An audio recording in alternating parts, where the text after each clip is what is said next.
பாடகி ஜானகி மறைவுக்கு முதலமைச்சர் விஜய் இரங்கல் தெரிவித்து உள்ளார். அண்மை செய்தியாக பார்க்கிறோம். பின்னணி பாடகி ஜானகி மறைவுக்கு முதலமைச்சர் விஜய் இரங்கல் தெரிவித்து உள்ளார். அண்மை செய்தியாக பார்க்கிறோம். தனித்துவமான குரலால் பல தலைமுறைகளின் இதயங்களை வென்றவர் ஜானகி என்று முதலமைச்சர் விஜய் புகழாரம் சூட்டியுள்ளார். அண்மை செய்தியாக பார்க்கிறோம். விவரங்களை செய்தியாளர் நித்யானந்தன் வழங்க கேட்கலாம். நித்யானந்தன், வணக்கம். பாடகி ஜானகி மறைவுக்கு முதலமைச்சர் விஜயோட இரங்கல் குறித்த கூடுதல் விவரம். இந்திய சினிமாவே ஒரே ஒரு குரலுக்காக ஏங்கிய காலங்கள்லாம் உண்டு. அந்த வகையில் பாடகி ஜானகியுடைய மறைவு என்பது ஒட்டுமொத்த இசை ரசிகர்களையும் இரவு ஒரு பெரும் துக்கத்தில் ஆழ்த்தி இருக்கிறது. அந்த வகையில் இந்த நேரத்தில் தமிழ்நாடு முதலமைச்சர் ஜோசப் விஜய் பிரபல பின்னணி பாடகி திருமதி எஸ் ஜானகி அவர்களின் மறைவிற்கு இரங்கல் தெரிவித்து இரங்கல் குறிப்பை வெளியிட்டிருக்கிறார்.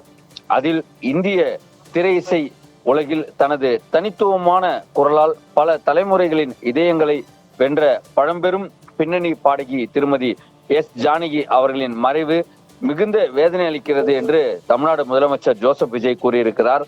மேலும் தமிழ், தெலுங்கு, மலையாளம், கன்னடம், இந்தி உள்ளிட்ட பல்வேறு மொழிகளில் ஆயிரக்கணக்கான பாடல்களை பாடி இசை உலகில் அழியாத முத்திரையை பதித்தவர் என்று அவருக்கு புகழஞ்சலி செலுத்தியிருக்கிறார்.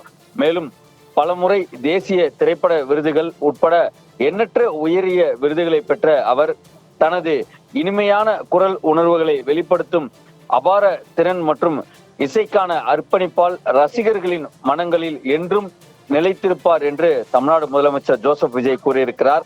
மேலும் அவரது மறைவு இந்திய இசை உலகிற்கு ஈடு செய்ய முடியாத பேரிழப்பாகும். அவரது பிரிவால் வாடும் குடும்பத்தினருக்கும் திரையுலகினருக்கும் இசை கலைஞர்கள் மற்றும் உலகம் முழுவதும் உள்ள அவரது ரசிகர்களுக்கும் எனது ஆழ்ந்த இரங்கலையும் அனுதாபங்களையும் தெரிவித்துக் கொள்கிறேன் என்று தமிழ்நாடு முதலமைச்சர் கூறியிருக்கிறார். அவரது ஆன்மா சாந்தி அடைய பிரார்த்திக்கிறேன் என்று தமிழ்நாடு முதலமைச்சர் ஜோசப் விஜய் இந்த நேரத்தில் இரங்கல் செய்தியை சமூக வலைதளங்கள் மூலமாக வெளியிட்டிருக்கிறார். நித்யானந்தன், விவரங்களை வழங்கியமைக்கு நன்றி.